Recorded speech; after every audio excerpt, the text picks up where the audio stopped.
Good morning guys, welcome back to my channel. তো আজকে 22শে December. তো চিয়া সিডসকে দেখালাম, আমি দেখতেই পাচ্ছ প্রচুর কমে গেছি। তো আজকে তারিখটা বলার কারণ আজকে শিনুর জন্মদিন। তো সকাল সকাল ওকে নিয়ে একটু খেলে টেলে নিলাম, আর তারপরেই দেখতেই পাচ্ছ ওর ডগ ফুড আর ওর বার্থডে কেক রেডি। তো ওকে খেতে দিয়ে দিলাম, আর আমার এই যে চিয়া সিডস খেয়ে নিচ্ছি আমি আর মা, এখন দুজনেই খাই। কারণ চিয়া সিডস তো শরীরের পক্ষে খুব ভালো। তারপরে খানিকক্ষণ পর মানে 1.5 ঘন্টা পর ব্রেকফাস্ট করে নিলাম, একটু ব্যায়াম করে নিয়েছিলাম, কারণ আজকে হাঁটতে যাওয়া হয়নি, শিনুর সাথেই ছিলাম। তো রুটি আর তরকারি মা করেছিল, ব্যায়াম করে নিয়েছিলাম, আমি একটু রান্না করছিলাম। আর এই যে শিনুকে মা রেডি করে দিল সুন্দর করে সাজিয়ে গুছিয়ে। এই যে শিনুর মাংস ঝোল রেডি, আর আমিও স্নান টান করে রেডি। তো কি সুন্দর নতুন জামা পরে কত সুন্দর লাগছিল ওকে, তোমরা জানিও। তো তারপরে লাঞ্চে ছিল গরম গরম ভাত, উচ্ছে ভাজা, স্যালাড, আর হচ্ছে এই যে মাংস কষা, একদম কষা কষা করে মাংস করেছিলাম। তো এটাই হচ্ছে গিয়ে লাঞ্চে ছিল, কারণ আমাদের আবার বেরোতে হবে, তাড়াতাড়ি করে অল্প করে খেয়ে নিচ্ছিলাম একটু।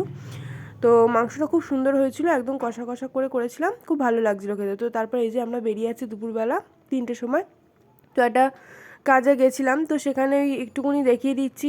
এটা একটা অ্যাকচুয়ালি প্রজেক্টের কাজ, সেন্ট্রাল গভর্নমেন্টের একটা প্রজেক্ট, ওয়াটার চেকিং, অমৃত ওয়াটার প্রজেক্ট। এটা একটা জলটা চেক করার মানে কাজটা হচ্ছে। তো তোমরা যারা ইচ্ছুক আমাদের জানিও কমেন্টে। তো যাই হোক, আমি আসার সময় একটু দোকানে দাঁড়িয়েছিলাম, তো তারপর বাড়ি এসে ফ্রেশ ট্রেশ হয়ে যে শিনুকে মা খাইয়ে দিল, খাইয়ে টাইয়ে নিয়ে, আর এই যে আমরা একটুকুনি সিঙ্গারা আর মুড়ি, সিঙ্গারা নিয়েছিলাম, সিঙ্গারা মুড়ি খাচ্ছিলাম। তো তারপরে হচ্ছে কি, যে শিনুর বার্থডে হলো, কেক খেলো ও, দেখতেই পাচ্ছ কেকটা কিরমভাবে খাচ্ছে। যাই হোক, ভীষণ ভালোবাসে চকলেট কেক। তারপর একটু সিনেমা টিনেমা দেখে সন্ধ্যেবেলা এই যে মা একটুকুনি নরম নানের মতন পুরো পরোটা করেছিল, আর চিকেনটা দিয়ে খেয়ে নিচ্ছিলাম। তো যাই হোক, আজকে দিনটা এইভাবেই কাটলো, বাই।